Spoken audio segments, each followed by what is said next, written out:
शुभं करोति कल्याणं आरोग्यं धनसम्पदः शत्रुबुद्धिविनाशाय।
এখন ইদানিং প্রত্যেকেই আপনি ইদানিং আজকে যারা বিশিষ্ট জনরা এখানে সম্মানিত হবে তাদের হৃদয় ভরা শুভেচ্ছা, এবং আজকে এখানে যারা উপস্থিত হয়েছে তারা এই বার্তাটাকে সমাজের আরো বিভিন্ন স্তরে ছড়িয়ে দেবেন এই আশা রাখি। এবং আমার ভাইয়েরা যে উদ্যোগ গ্রহণ করেছে সেই উদ্যোগ আরো সফল, আরো সশক্তভাবে সামনের বছর হবে এই আশাটুকু আমি রাখবো।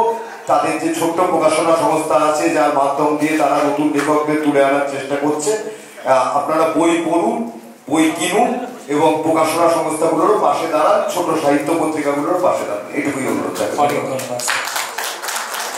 বঙ্গ শ্রেষ্ঠ সম্মান, একটা দুটো কথা বলি, সেটা হচ্ছে যে সম্মান দিলে সম্মান বাড়ে, সম্মান দিলে সম্মান পাওয়া যায়। অবাক করেছে এটা যে প্রায় আমার সন্তান সম ভাইয়ের মতো বাচ্চা বাচ্চা ছেলেরা, তারা ভাবেনি যে তারা একটা বড় বাইক কিনবে, তারা ভাবেনি যে তারা রাজনীতি করে প্রমোটারি করে বড় বড় বিল্ডিং কিনবে, ফ্ল্যাট কিনবে, বাড়ি বানাবে, এগুলো ভাবেনি। তারা ভাবেনি যে তারা কোনো ভালো সিনেমা আর্টিস্ট বা কোনো নায়িকার ছবি দেখতে যাবে টাকা পয়সা দিয়ে, দেখে নিশ্চয়ই, কিন্তু এগুলো তারা ভাবেনি। তারা ভেবেছে তারা একটু লেখতে কি করবে, তারা পড়াশোনা করবে, লেখালেখি করবে আর মানুষকে সম্মান জানাবে।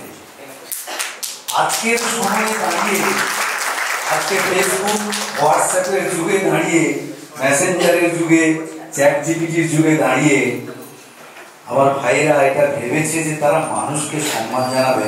তাই আমি তাদের থেকে বড় হয়েও তাদের আমি আশীর্বাদ করি, প্রণাম জানাই। তারা আগামী দিনে মানুষকে সম্মান জানানো এই প্রক্রিয়া চালিয়ে যাক, এইটুকু আমার বক্তব্য।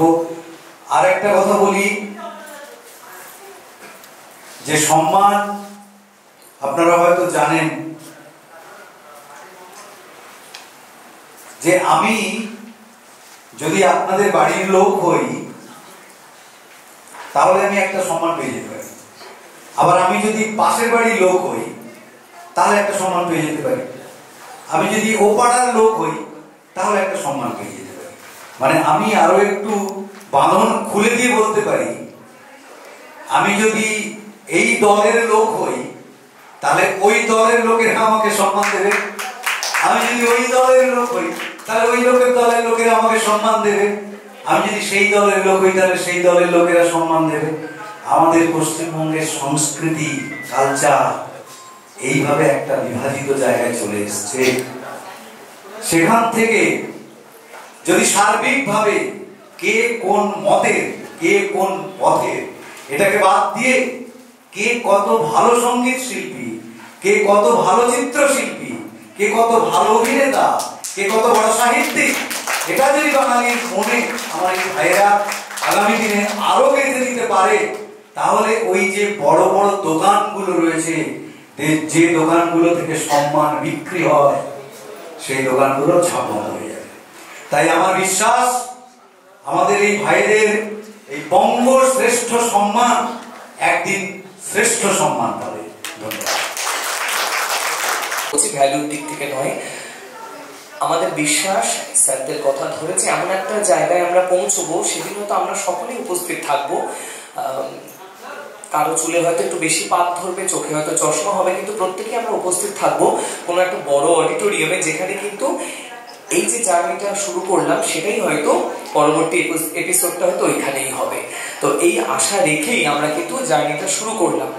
আর আমাদের ওই সাইকোলজিতে একটা কথা বলা হতো যে সাইকেলের প্রথম প্যাটেলটায় পা দিতে একটু কষ্ট হয়, তারপর সাইকেল যখন গল্প নিয়ে চলে তখন আর সমস্যা হয় না। তো শুরুটা একটু সব দিক থেকে সমস্যা হতে পারে, সকলে মিলে সেটা সলভ করে নেব এবং একটা সময় এই সংস্থা আপনাদেরকে নিয়ে, আপনারা এই সংস্থাকে নিয়ে একটা বড় জায়গায় আমরা পৌঁছবো, সকলে মিলে আরো বড় করে সেলিব্রেট করবো, এই কামনাই করি। তো যাই হোক, আমাদের এরপরে যে বিষয়টি রয়েছে সেরার সেরা বাঙালি, অর্থাৎ বাঙালিদের এমনিতেই এখন কিন্তু ওই আলস্য, ঘুম, হাই তোলা, গসিপ করা, এই তকমাগুলো বাঙালির কিন্তু লেগে গিয়েছে। বাঙালির যেটুকু একটা নোবেল প্রাইজ ছিল সেটাও চুরি হয়ে গেছে। তো এই জায়গায় দাঁড়িয়ে আমরা চেষ্টা করছি বাঙালি সংস্কৃতিটাকে তুলে ধরার। পোশাকে পরিচ্ছদে শুধুমাত্র নয়, কিংবা বাড়িতে শাক ভাত পোস্ত খাবো না কিন্তু হোটেলে গিয়ে সে একই খাবার খাবো দাম দিয়ে, সেই বিষয় নয়। যারা আমরা কাজ করছি গান বাজনা সংস্কৃতি নিয়ে, তাদের একটা মঞ্চ দেওয়ার আমরা চেষ্টা করছি এবং তাদের সে দেখানো পথে আমরা এগিয়ে যেতে চাইছি। সুতরাং সেরা বাঙালি হিসেবে আমরা ডেকে নেব শ্রী পার্থ সারথী চক্রবর্তী মহাশয়কে। একটা জোরে হাততালি। কিছু মানুষ কাজ করে চলেছেন, নিরন্তর পরিশ্রম করে চলেছেন, মানে বাধা রয়েছে, তালি দিতে পারছি না, আপনারা যতবার ইচ্ছে তালি দিতেই পারেন।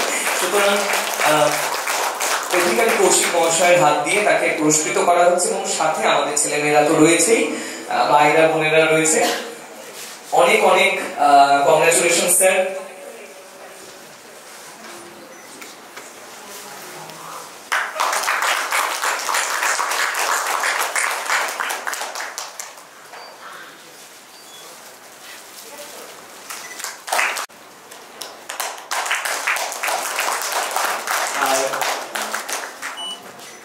আচ্ছা, আমন্ত্রণ পত্র স্যারকে বলবো স্যার একটু আমন্ত্রণ পত্রটা একটুখানি খুলে দিন, একটু খুলে দেব সবাই। সে রাজপত্রের মতো করেছে আর কি, একটুখানি খুলে, মানে ওদের দুদিন পর ফোন এসছে বাচ্চা দুটো ছেলে, ব্যাপারটা নিয়ে একটু পাত্তা দিই। কিন্তু আজকের এই অনুষ্ঠানের পরিপ্রেক্ষিতে দুটো কথা আমি বলব। আমার নিজেই প্রথম এই হলে আসা, নাটক করতাম মোহিত পঞ্চভাত্রী মোহিত চট্টোপাধ্যায়। আজকে নিজে পড়াশোনা করে জানলাম মোহিত মৈত্র। আপনারা যারা দর্শকের মধ্যে আছেন মাথায় ঢুকিয়ে নিন মোহিত মৈত্র লোকটা কে ছিল। একমাত্র প্রথম বাঙালি যিনি উপবাস করেছিলেন, ব্রিটিশরা তাকে খাওয়ানোর জন্য জোর করেছেন। সেই ধস্তাধস্তিতে ভদ্রলোক সেলুলার জেলে মারা গেছিলেন। প্রথম ভারতীয় ব্রিটিশ বিরোধী, তখনকার সময় দুটো দল চলত, ভারতীয় জাতীয় কংগ্রেস আরেকটি নকশাল, তখনকার নকশাল যুগান্তর পার্টি। মোহিত মৈত্র ছিল যুগান্তর পার্টির, ভারতীয় জাতীয় কংগ্রেসের নয়, পাবনা জেলার। তার নামে এই দল। স্যালুট মোহিত তাকে। 2 নম্বর, আজকে আমাদের দর্শকের মধ্যে এক অদ্ভুত ধরনের ভদ্রলোক আছে। এখানে দেখতে পাচ্ছি 5খানা সংস্থার নাম, মাদার বডি, বঙ্গশিল্প, 4টে সাপোর্টিং, সব মিলেমিশে দুটো আইটেম, সাহিত্য সংস্কৃতি। ভারতবর্ষে সাহিত্য সংস্কৃতি অ্যাওয়ার্ডের সব থেকে বড় অ্যাওয়ার্ড কি জানেন আপনারা? দাদা সাহেব ফালকে অ্যাওয়ার্ড। কে পেয়েছিলেন? পশ্চিমবঙ্গে ডিজি ধীরেন্দ্রনাথ গাঙ্গুলি।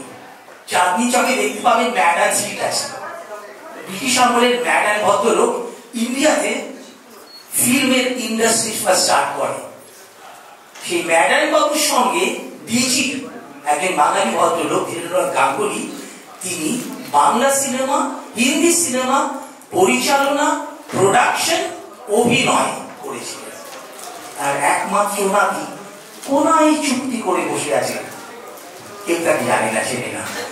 এই হল তার উপস্থিতিতে আছে ধন্য, তিনি আমার নিমন্ত্রিত। তিনটে আর একটা কথা বলে শেষ করবো, ওরা যেটা উদ্বুদ্ধ হবে। 1975 সালে আমরা একটা দল করেছিলাম। অনেকে জানতে পারে দলটার নাম, নাও জানতে পারে, গানগুলো জানবেন। তারাও কত আলোক বর্ষণ ধরে, টেলিফোন, দলটার নাম ছিল মহিনের ঘোড়া। দলটা ভেঙে যায় 75, 76, 77। লোকেরা গান আমাদের শোনে না। এখন হাতে গুনতে পারবেন না বাংলা ব্যান্ড, হিন্দি ব্যান্ড কত হয়েছে। আজকে ওরা যেটা করছে স্বীকৃতি আজকে না পেলেও আগামী দিন পাবে। এগিয়ে চলো।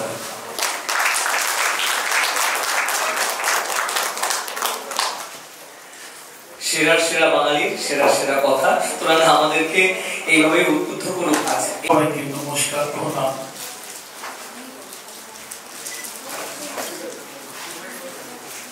এটা আমার জন্য অনেক গর্বের দিন যে আমাকে সেরা বাঙালি পুরস্কার দেওয়া হচ্ছে।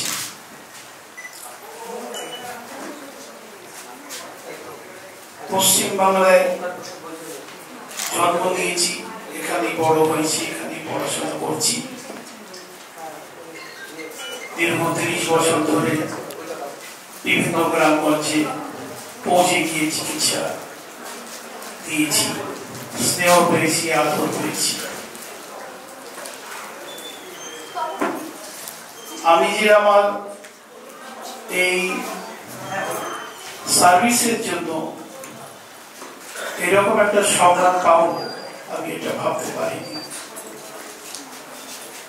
আমি অসংখ্য ধন্যবাদ জানাই যারা এটা আয়োজন করেছেন এবং আমাকে ক্যাপেবল ভেবেছেন এবং আমাকে এই পুরস্কার দিয়ে ফেলিসিটেট করছেন।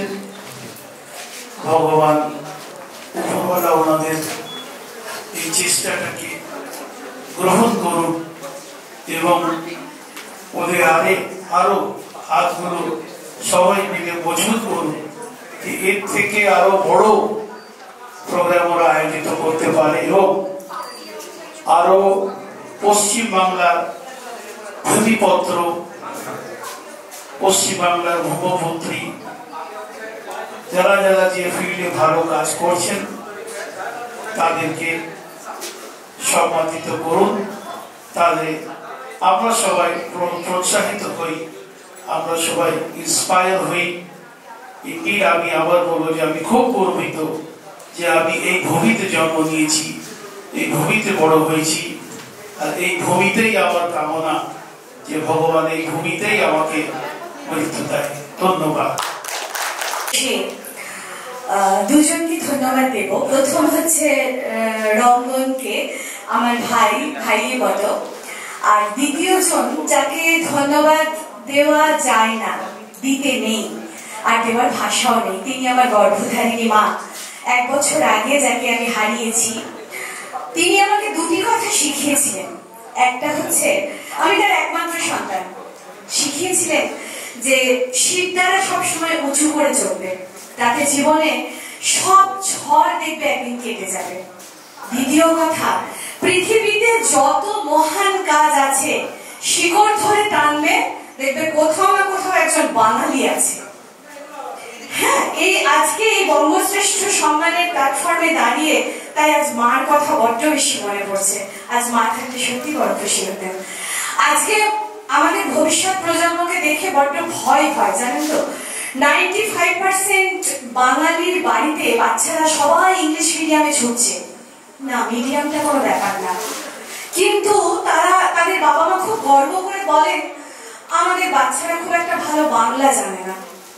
আচ্ছা বলুন তো, আজকে আমাদের এই রবীন্দ্র সাহিত্য, নজরুল সাহিত্য, আমাদের এই এত নাটক, ঐতিহাসিক উপন্যাস কার হাতে দেব? ধারক বাহক এটা কারা হবে? এটা বড় ভয়ঙ্কর দিন আসছে আমাদের কাছে। আমি কিন্তু আজকে একটা কেন্দ্রীয় সরকারের উচ্চ পদস্থ কর্মচারী, কিন্তু আমি পাতি বাংলা মিডিয়ামে পড়া একজন স্টুডেন্ট এবং আমি পরে ইংরেজি সাহিত্যে স্নাতকোত্তর করেছি। এবং আমি যখন অফিসে আমার 2 ঘন্টা 3 ঘন্টা আমার সুপিরিয়রদের সাথে মিটিং করি, তখন কিন্তু সেটা টোটাল ইংলিশে, মানে ইংলিশে মিটিংটা করতে হয়। এবং কখনো কোনোভাবে মনে হয়নি যে আমার ইংলিশ মিডিয়ামে পড়লে বোধহয় এটা সুবিধা হতো। তাহলে মরাল অফ দ্য স্টোরি কি হলো? মিডিয়ামটা কোনো ব্যাপার নয়। দ্বিতীয়ত, আপনাদের সামনে ঘুরে বেড়াচ্ছে আমার মেয়ে সমাদৃতা। হ্যাঁ, আপনি হয়তো বলবেন আপনাদের সময়ে বাংলা মিডিয়ামে পড়ার চল ছিল। চলুন না আমরা একটু স্রোতের বিপরীতে হাঁটি। সমাদৃতাকে আমি কিন্তু বাংলা মিডিয়ামে, পাতি বাংলা মিডিয়ামে ভর্তি করেছি। ও এবছর উচ্চ মাধ্যমিক পরীক্ষায় বাংলা ইংরেজিতে কমন সাবজেক্ট, ইতিহাস, ভূগোল এবং পলিটিক্যাল সায়েন্স নিয়ে, আর্টস সাবজেক্ট নিয়ে স্টার পেয়ে উচ্চ মাধ্যমিক পাশ করেছে।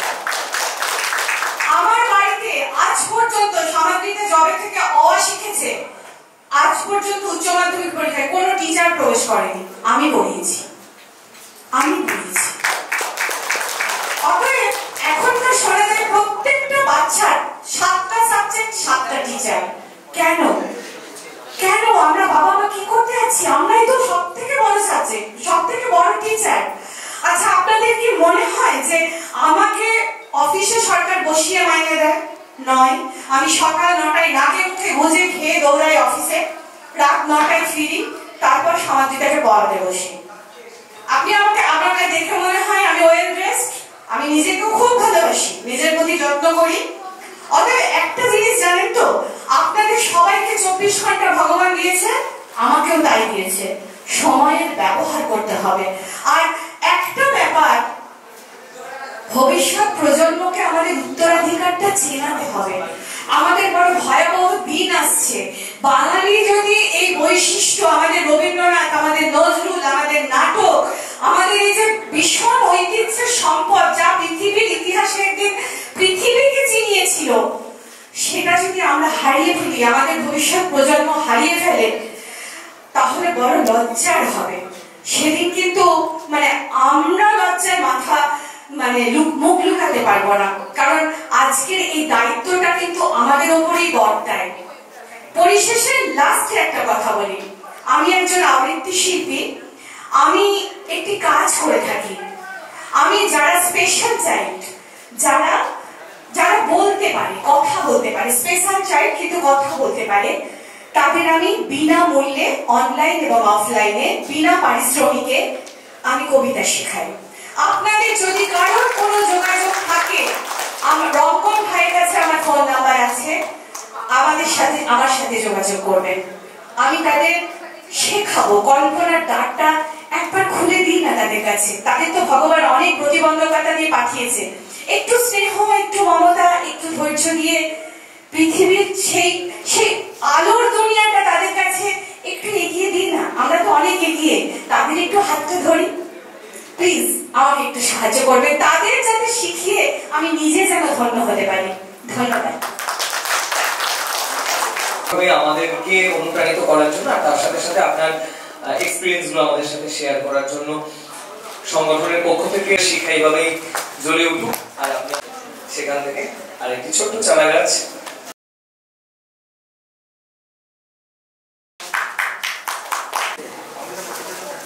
খুব কষ্ট করে এখানে আসতে হয়েছে। চতুর্দিকে রাস্তা বন্ধ, চতুর্দিকে শুধু আগুন আর তলোয়ার, এইসব দেখে এলাম অনেক ঘুরে ঘুরে ঘুরে ঘুরে। কিন্তু এখানে এসে দেখলাম অনির্বাণ, ঐতিহ্য, রঙ্গন, আমার ভাই কৌশিক, শুভ, আরো অনেক বানিয়া, আরো অনেকে আছে। তোমাদের সবার জন্য রইল অনেক ভালোবাসা। আর ছোটরা যারা গল্প বাগিশ প্রকাশনী করছে, আমি নিজে সাহিত্যের মানুষ, আমি তুলনামূলক সাহিত্য অর্থাৎ ব্যারিটার লিটারেচারে মাস্টার্স করেছি। সুতরাং সারা পৃথিবীর সাহিত্য পড়তে হয়েছে। এবং বার্ট্রান্ড রাসেল একটি কথা বলেছেন যে আঁচ মানে ওয়ার্মথ। তো এখানে এসেই আমি সেই ওয়ার্মথটা পেলাম, সেই আঁচটা পেলাম। আপনি দেখবেন এই ধরুন আমার সাথে আমি এরকম হালকা করে কথা বলি, ওই যে বললো পরিশীলিত চেষ্টা করি, কারণ আমার বাবা মা অনেকটা পড়াশোনা করিয়েছেন। সেই পরিশীলন যদি না থাকে তাহলে তাদের অপমান। একটা কথা প্রথম থেকে শিখেছি, তুমি যেটা করছো সেটা কিন্তু তুমি একটা বহমানতার মধ্যে আছো। অর্থাৎ তোমার বাবা মাও এটি করেছে, তার বাবা মাও এটি করেছে, সেই বহমানতায় তুমি প্রকাশিত, which is very important. একটা মানুষ দুম করে চোর হয়ে যায় না, বহমানতায় তার বাবা মা, তার বাবা মা, তার বাবা মা, কোথাও না কোথাও রক্ত প্রবাহে একটা ঘটনা ঘটেছে। আর আমাদের রক্ত প্রবাহে, আমরা যারা সাহিত্যের মানুষ, আমাদের রক্ত প্রবাহে একটাই slogan, go forward, move forward, not a goal. Goal হলে কিন্তু ট্রাভেলটা বন্ধ হয়ে যায়। আমাদের যে জার্নি, আমাদের যে সফরটা, সেই সফর আবহমান। এবং আমাদের বাবা মা, এক্ষুনি মুনমুন বললো যে তার মায়ের কথা বললো, কোথায় গেল মুনমুন? এই যে হ্যাঁ, তার মায়ের কথা বললো, খুব ভালো লাগলো। আজকাল স্টেজে দাঁড়িয়ে নিজের মা বাবার কথা আমরা অ্যাওয়ার্ড ফাংশনে দেখি, সবাই বলে অমুক ক্যামেরাম্যান, হিরো, অমুক তসুক, নিজের মা বাবার কথা খুব কম বলা হয়, তাই না? খুব ভালো লাগলো মনমন, গড ব্লেস। বাবা মার কথাটা ভেরি ইম্পর্টেন্ট, আর ওইটা আমরা বহন করি। তোমার বাবা মাও তার বাবা মার জন্য নিশ্চয়ই সেই রেসপেক্টটা ছিল, সেই জন্য তুমি বলতে পারলে। আমরা যে পর্যায়ে এখন বাস করছি, আমাদের শাসকরা যেভাবে আমাদের শাসন করছে, তাদের বাবা মাও কোথায় এগুলো শিখিয়েছে, সেই কারণেই তাদের কাছ থেকে আমরা এগুলো পাই। এইটুকুনি। আমাদের কাঁধে কাঁধ, হাতে হাত রেখে দীর্ঘ পথ অতিক্রম করতে হবে। সেখানে তোমাদের অহংকার থাকবে, মনুষ্যত্বের অহংকার, বন্ধুত্বের অহংকার, সাহিত্যের অহংকার। এই অহংকারগুলো নিয়ে কিন্তু আমাদের বেঁচে থাকে। আমাদের এই শরীরের বাঁদিকে অনেক টুকরো টুকরো পকেটস থাকে। কথায় আছে যে এই জন্মে আমরা যে যে ভালো ভালো কাজগুলো করি, পরের জন্মে সেগুলো কিন্তু ক্যারি ফরওয়ার্ড হয়। তাই দ্যাট ইজ ভেরি ইম্পর্টেন্ট। আমরা বলি না যে এত ভালো কাজ করলাম কিন্তু এত কষ্ট পেতে হচ্ছে, আগের জন্মে অনেক গোলমাল করেছো, সেই জন্যই এই জন্মে এত গোলমাল করছো, এই এত কষ্ট করছো, নেক্সট জন্মে আবার সেটা হবে না। Thank you so much. কয়েকটা লাইন আপনাদের জন্য। এত লাইন আমার মনের মধ্যে আছে, মনে পড়ে না। বৃক্ষের কাছে গিয়ে বললাম, বৃক্ষ তুমি আমাকে একটু ভালোবাসা দিতে পারো? বৃক্ষ বলল, যদি আমার গাছপালা ফলমূলের মধ্যে নিজেকে মিশিয়ে দিতে পারো, তাহলে পেয়ে যাবে এতটুকু ভালোবাসা। জীর্ণ দেওয়ালের কাছে গিয়ে বললাম, দেওয়াল তুমি আমাকে একটুকু ভালোবাসা দিতে পারো? দেওয়াল বলল, যদি আমার এই ইট কাঠ প্রস্তরের মধ্যে নিজেকে গুঁড়ো গুঁড়ো করে দিতে পারো, তাহলে হয়তো পেয়ে যাবে এতটুকু ভালোবাসা। আমি ভাবছি শুধু এতটুকু ভালোবাসার জন্য এতটা কষ্ট করতে হয়। একজন বৃদ্ধের কাছে গিয়ে বললাম, নত জানো, হে প্রাচীন, দিতে পারবেন আমাকে একটুকু ভালোবাসা? প্রাচীন বললেন, স্তব্ধতার পর্দা ছিঁড়ে বেজে উঠল মন্দ্র কণ্ঠস্বর, যদি আমার মুখাবয়ব তুলে নিতে পারো নিজের মুখাবয়বে, তাহলে হয়তো বা পেয়ে যেতে পারো একটুকু ভালোবাসা। তাই ভালোবাসাটা না ভীষণ রেয়ার, দুষ্প্রাপ্য হয়ে গেছে। শুধু কথা কথা কথা, আসল ভালোবাসাটা আমরা পাই না। কিন্তু এখানে এই বাচ্চাদের, তোমরা অনেক ছোট, আমার দুটি কন্যা সন্তান, তারা অনেক বড় হয়ে গেছে। তোমাদের এই গল্প বাগিশ প্রকাশনীর মধ্যে তোমাদের এই ভালোবাসা ফুটে উঠুক, আমার অনেক আশীর্বাদ রইল। আর কৌশিককে ভালোবাসাও জানাই। আবার বউকে আজকে মহরমের দিন আমাকে নর্থ গেটে পাঠিয়েছে, সেটা যে কি ভয়ঙ্কর জায়গা হলো। চতুর্দিকে আমি আগুন আর তরোয়াল দেখতে দেখতে এই রাস্তা ওই গলি, এই রাস্তা ওই গলি, প্রায় 1.5 ঘন্টার প্রচেষ্টায় এখানে পৌঁছলাম শুধু এইটুকু রাস্তায়। Thank you.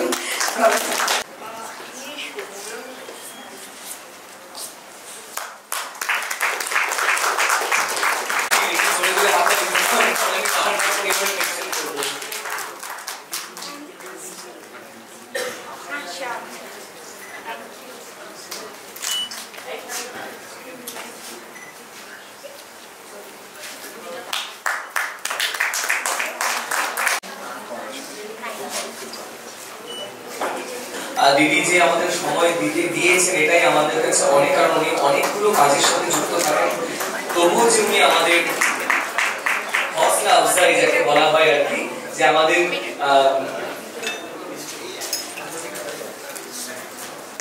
আমাদের এগিয়ে দেবার বার্তা নিয়ে পাপিয়া দি আজকে উপস্থিত হয়েছেন, এবং উনি যেভাবে আমাদের পাশে আছেন, আশা করি সেভাবেই আমরা ওনাকে পাবো। সুতরাং ওনাকে আমরা আটকা পড়া ব্যস্ত লুকিয়ে রাখা ধুলার ঢাকা ধুয়ে দাও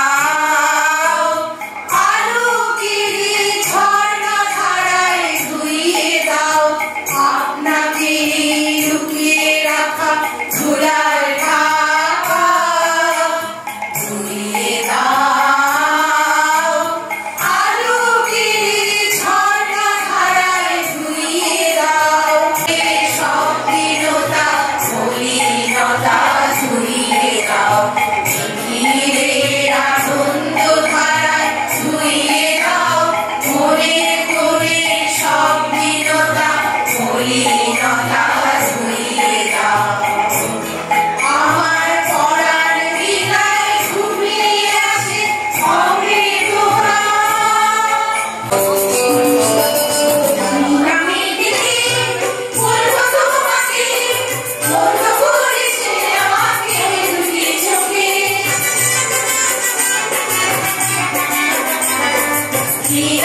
ওনাদের পরবর্তী পথ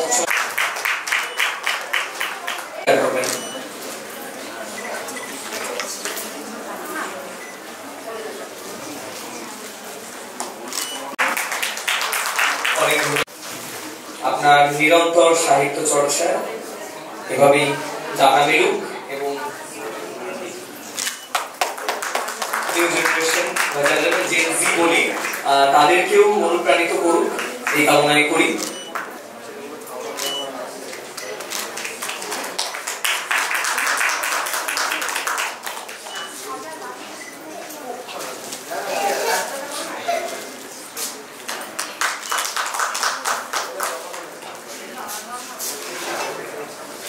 সংস্থার পক্ষ থেকে মানপত্র, উত্তরীয়, মেডেল, মেমেন্টো, আমন্ত্রণপত্র এবং ব্যাচ দিয়ে আমাদের শিক্ষককে বরণ করে নেওয়া হচ্ছে।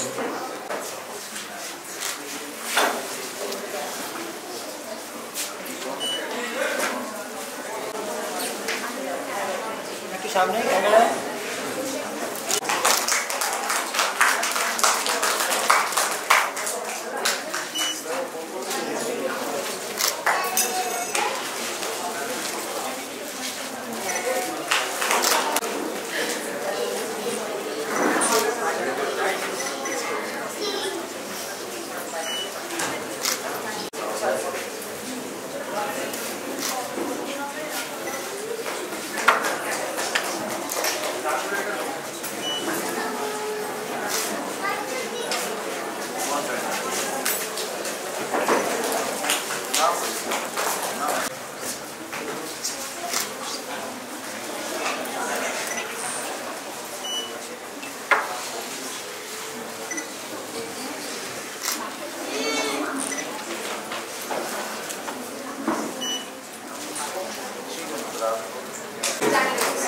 এই বইটি আমাদের এই সুন্দর আজকে বঙ্গশিল্প সোসাইটিতে এই পুরস্কার খুব গর্ব। আমি এখানে বসেই একটি ছোট্ট কবিতা আকারে আমার মনের কথা সবার সামনে ব্যক্ত করতে চাই। বঙ্গশিল্প সোসাইটি আয়োজিত পূর্ণ লগ্নে আজ সম্মানিত করল মোদের এ এক মহতি কাজ। উপস্থিত আছেন জ্ঞানী গুণী অনেক প্রতিভাধর, মিলিত হলাম উৎসাহ পেলাম সবাই পরস্পর। আমরা যারা গ্রাম বাংলার অনামী ক্ষুদ্র ফুল, আজি উৎসাহ ও নব উদ্যমে সম্মুখ অনুকূল।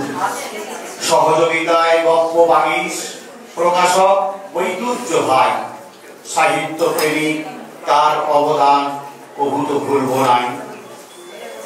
আজকে আমার এই সম্মানে সকলের অবদান, প্রেরণাদাতা সহযোগী যারা গাইি তাহাদেরই গান। এখনো সমাজে সকলের মাঝে স্বমহিমায় আছে খাঁটি অববরণীয় সকলের প্রিয় বঙ্গ শিল্প সোসাইটি। নমস্কার। এইভাবে অনুপ্রাণিত করুন। অনেক অনেক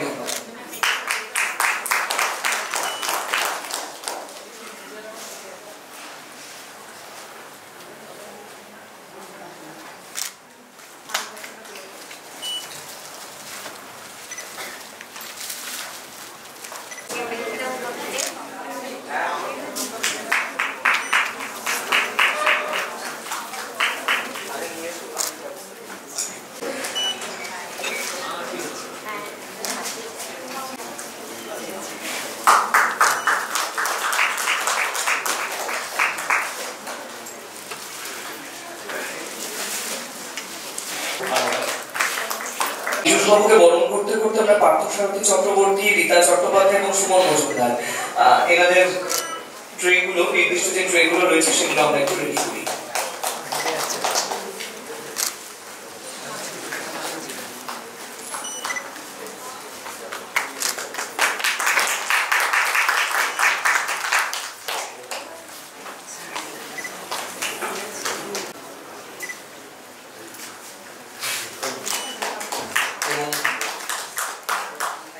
বাকি ট্রেটা তার হাতে তুলে দেওয়া পিছনে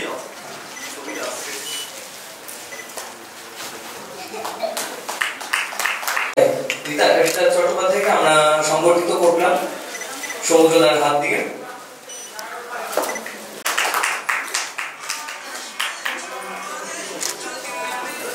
সবসময় যেটা করতে চায় না এরা সেটা করে, এই সাংস্কৃতিক পরিমণ্ডলটা তৈরি করা, তার সাথে সাথে সম্পাদনা, সাহিত্য চর্চা এবং সংস্কৃতি চর্চার মধ্যে নিমগ্ন। সুতরাং তার জন্য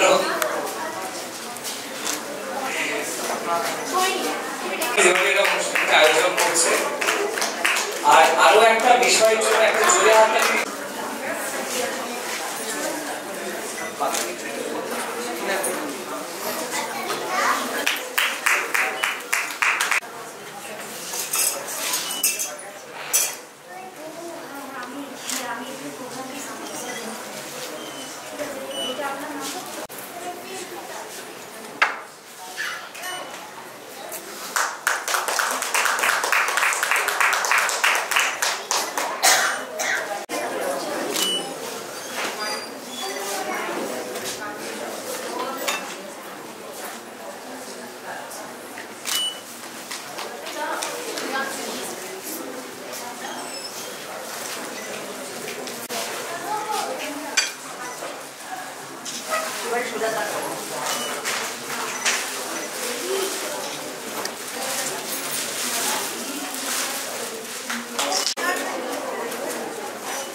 আমার